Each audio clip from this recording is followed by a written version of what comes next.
An in-depth view of the jewel box of the Orient with a shocking comparison of the east and west wall. Coming up now on Il Mondo.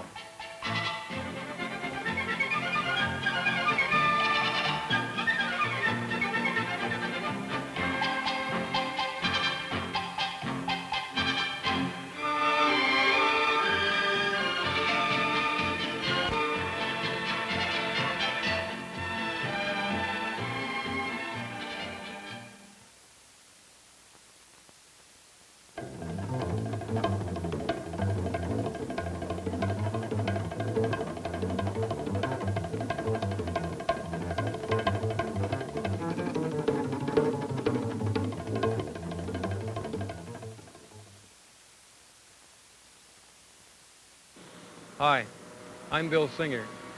If you're a little like me, and I think you are, you probably like Chinese food. Maybe you've even mastered the art of eating with chopsticks. But have you ever taken a rickshaw ride along Nathan Road or Far East Terrace in Hong Kong? If you haven't, you're going to enjoy the next few minutes on Il Mondo as we visit Hong Kong. And if you've been there, here's your chance to relive some cherished memories.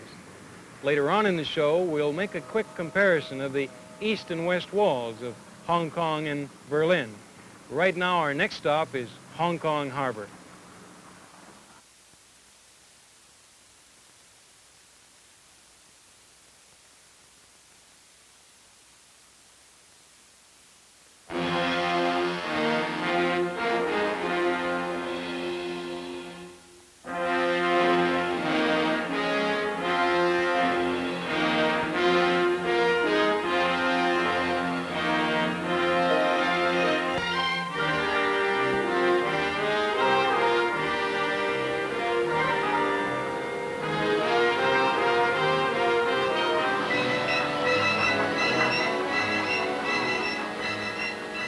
British Crown colony of Hong Kong, the West Berlin of Asia, the treasure chest of the Orient, and perhaps the most desired stopping place anywhere. Since the Treaty of Nanking in 1842, the growth of Hong Kong has been interrupted only once by the Japanese occupation. Hong Kong was founded for business and exists for business. It has been governed well, but always with an eye to what free enterprise business interests want.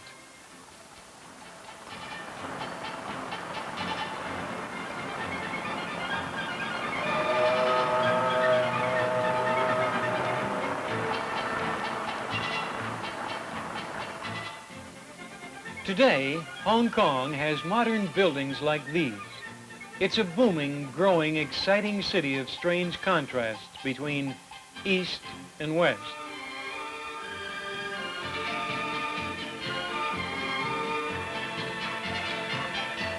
The new Civic Center in the heart of Hong Kong Island is as new as tomorrow.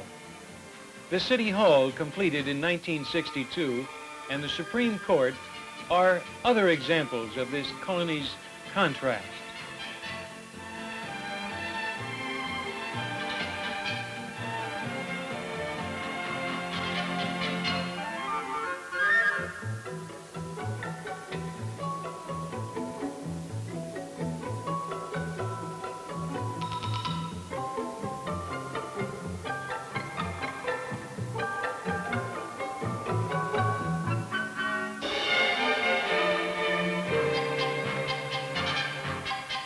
The hotels are the finest anywhere. The luxurious Hong Kong Hilton is the largest single-building hotel in the world outside North America, and just a 2-minute rickshaw ride from the Star Ferry.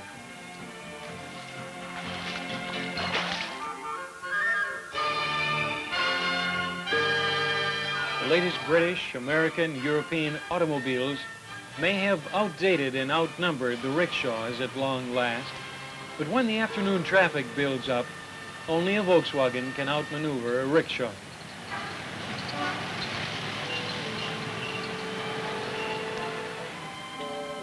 It's not fair to call Hong Kong the whole world in one city, but even in matters of religion, every faith is extensively represented here. A new modern Catholic church, contrasted by the Chinese Christian church, or the lovely Buddhist pagoda. The somewhat psychedelic colors and creatures of the huge Tiger Balm Gardens were created by the late Tiger Balm King, Mr. Albion Hall. He made a fortune from mentholated ointments. The gardens were built for the people of the colony, and the children especially enjoy some of the unusual creatures depicted here.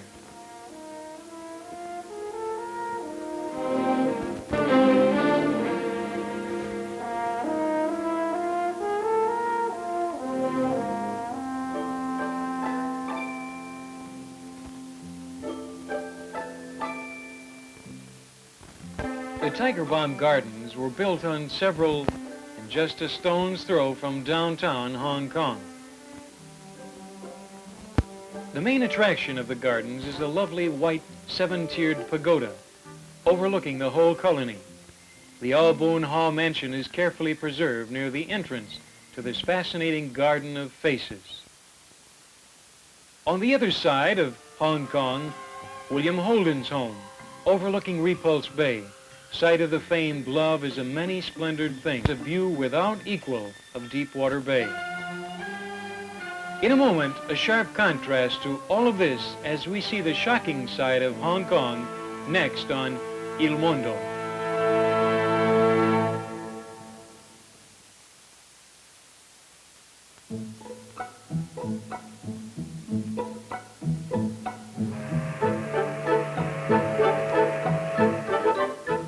While Hong Kong is as new as tomorrow, as fresh as spring, and as fragrant as a field of flowers, there is another side, another kind of life.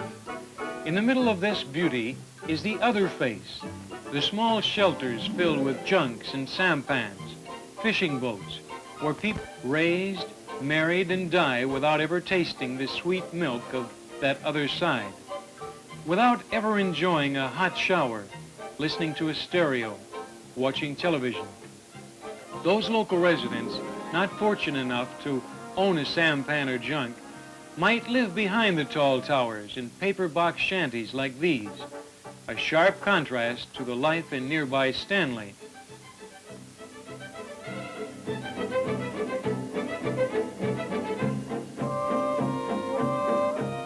In spite of these sights, the people want to be clean, to progress.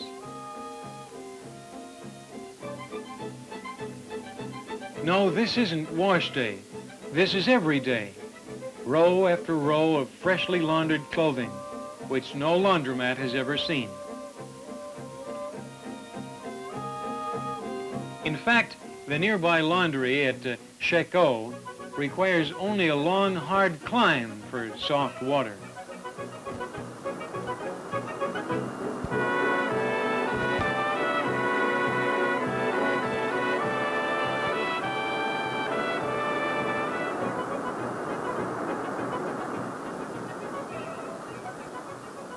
There's no Hilton pool here, but there is a hope and a desire.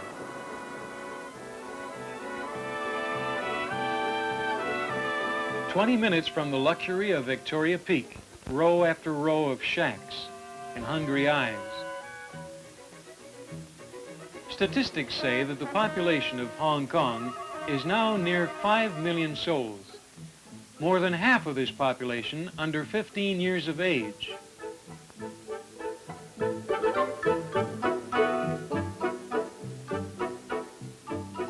While Hong Kong actually consists of more than 235 small islands, only a relatively few are inhabited. Hong Kong is a city of unbelievably rich men and of hundreds of thousands who live in poverty like this. To the 1.5 million refugees here, the colony offers safety from China's new masters, but often at the price of near starvation in a tin can house, without plumbing, electricity, or heat, but with hope.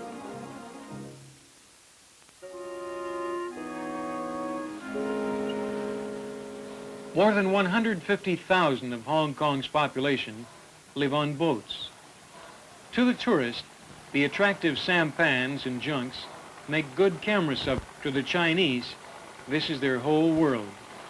Some of the small sampans house 8 to 10 in a family. The larger junks house several families. Small junks and sampans sell the necessities of life from boat to boat. Many of the large boats serve dual purposes: transportation in the daytime and fishing vessels at night. Children 8 and 10 years of age maneuvering sampans through the hustle and bustle of Aberdeen. But they also go to school and do more than their share families together. The small children are tied so they cannot get too near the water in case they're ready to fall overboard. Right here, a marriage ceremony is accompanied by the usual 10,000 firecrackers from Macau.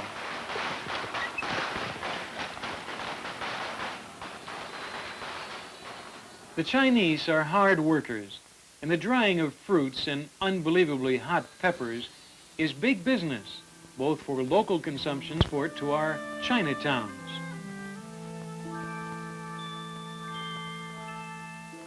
Most of the people who live in the settlement at Aberdeen are refugees from mainland China.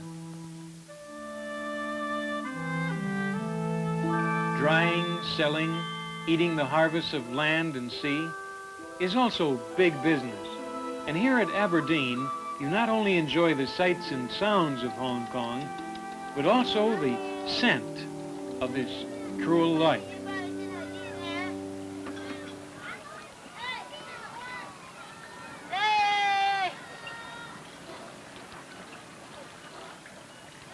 You can enjoy the taste of Hong Kong, too, in the Tai Pak Floating Restaurant, in the center of all this, where the real Chinese food is served at its ultimate best.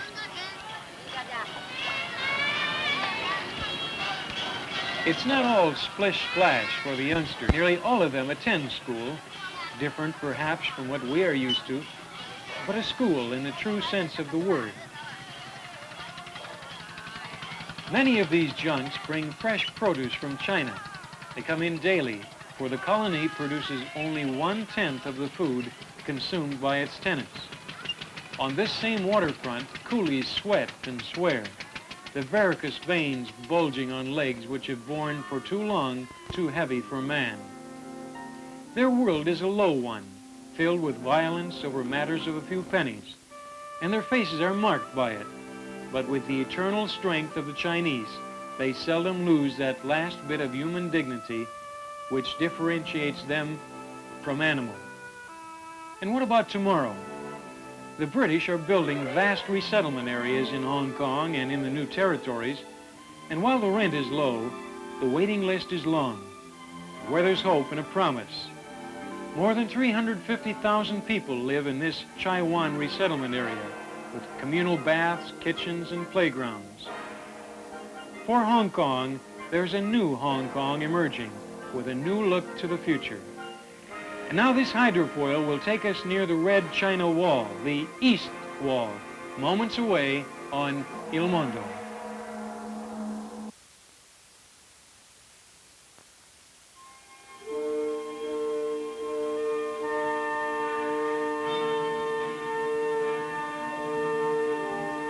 Below us, the Tung Chung River, the border between the new territories in mainland China. Across that river, the end of the world.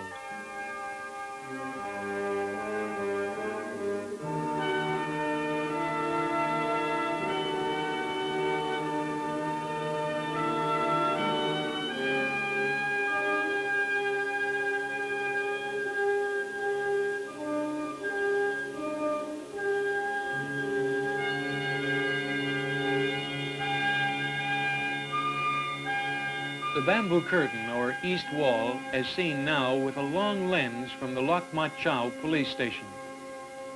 It appears from here to be a scene of beauty. But down there, there's barbed wire, guard towers hidden within the green enclosures, and beyond, red China itself. In the middle, or neutral zone, live the neutral people who may work on the red side and live on the free side, or perhaps live in the middle, or those who trade with the reds and have special permits to allow them to cross to a certain point. The farming in this area, the methods have remained nearly unchanged since the invention of the plow. They work long, hard hours, enjoy few, if any, Western luxuries. When they are too old to work, they may enjoy the first restful time in their lives.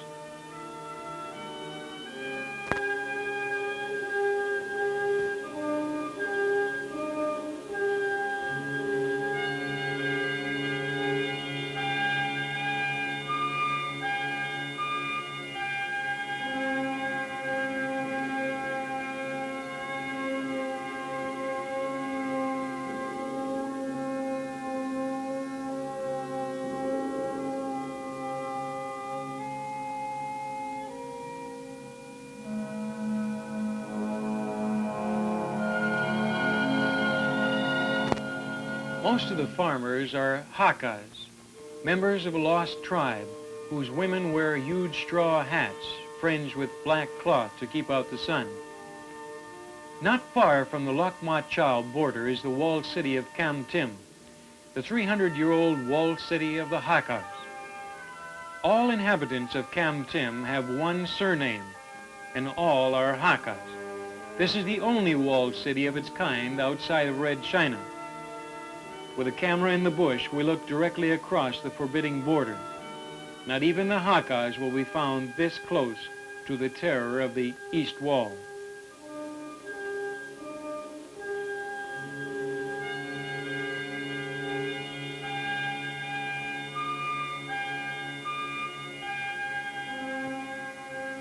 The Hakkas have a dialect all their own, and they differ in many ways from the Chinese. As an example, the women do all the work, while the men stay at home. One rarely sees a man working in the fields or carrying a heavy load. The Hakka women are seen working all over Hong Kong, digging ditches, building buildings, so make up a considerable part of the floating population. Until a short time ago, they frustrated all photographers by hiding their faces beneath their hats. Now, for a Hong Kong dollar, you get a cheery smile. In fact, the old girls will scorn at the tourist who has no... At the Lok Ma Chau, we see the barricade, where those people with permits may cross to the other side. For some people, it's the end of the line. For others, beyond that gate, all hope is abandoned. For me, it is a reminder of what freedom really means.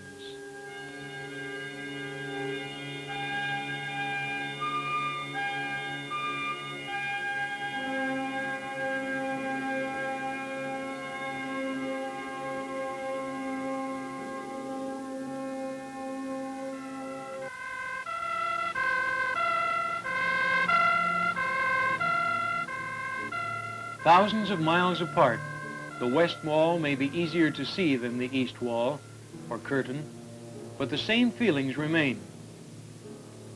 The Iron Curtain, which divides post-war Germany into two opposing camps, is most evident here in Berlin, where East again meets West. Tower after tower keeping a watchful eye on the free German. When on August 13, 1961, this barbed wire was installed, no one thought it could possibly remain for very long. The first blocks of cement went in at the Brandenburg Tor. Tanks and a half-dozen armored cars took up positions underneath the giant six-columned arch. Under the glare of white floodlights, the wall began, and the barbed wire was strung all the way to Potsdamer Platz.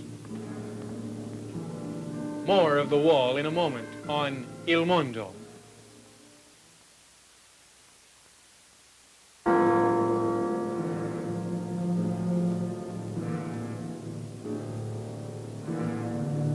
The wall itself takes different shapes and forms. Here it is an empty building, bricked up overnight from within, without removing windows or blinds.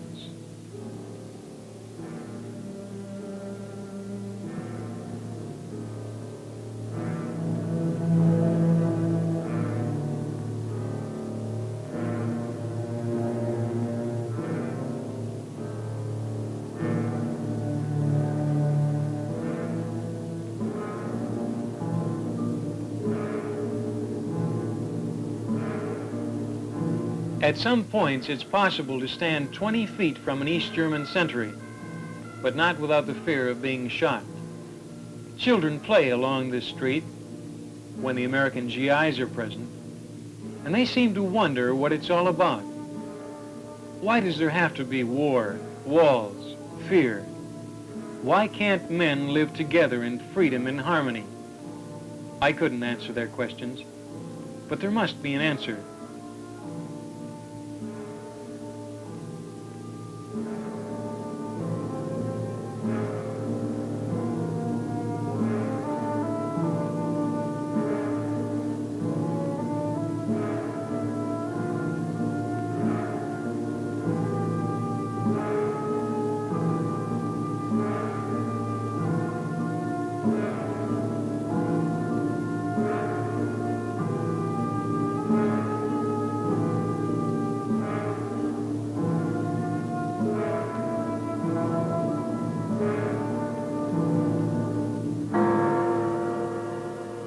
One asks, what has the wall done to its victims, the people of East Germany?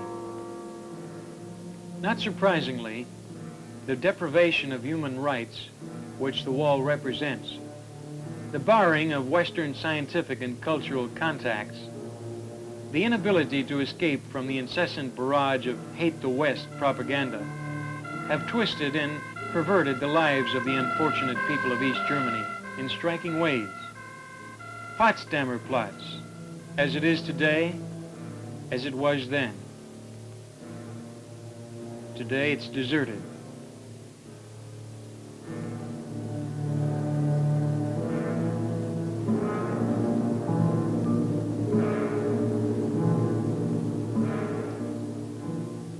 On the Spree River, there stands a gunboat with full crew on duty day and night, waiting, watching, perhaps hoping for someone to violate the border. Those who have tried and been successful are now free men. Some have not been so successful. Other gunboats patrolling the entire river area back and forth, always looking toward the west side. This may be a good picture spot for the tourist and a chance for the West Berliner to look over the wall and remember, to hope for the day when Germany will be reunited, freely, without walls or barriers.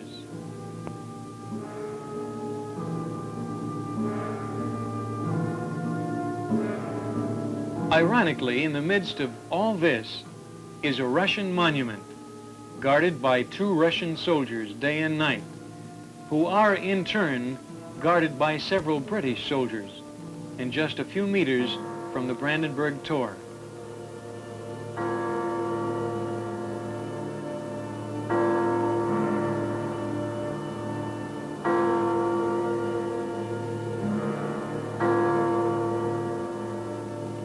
For the people of the East and West Berlin, there stands the symbol of victory and peace, as opposed to the gunboat and the Tower of Fear. Someday the wall will come down, for the people of common tongue and common aspirations cannot be kept apart forever.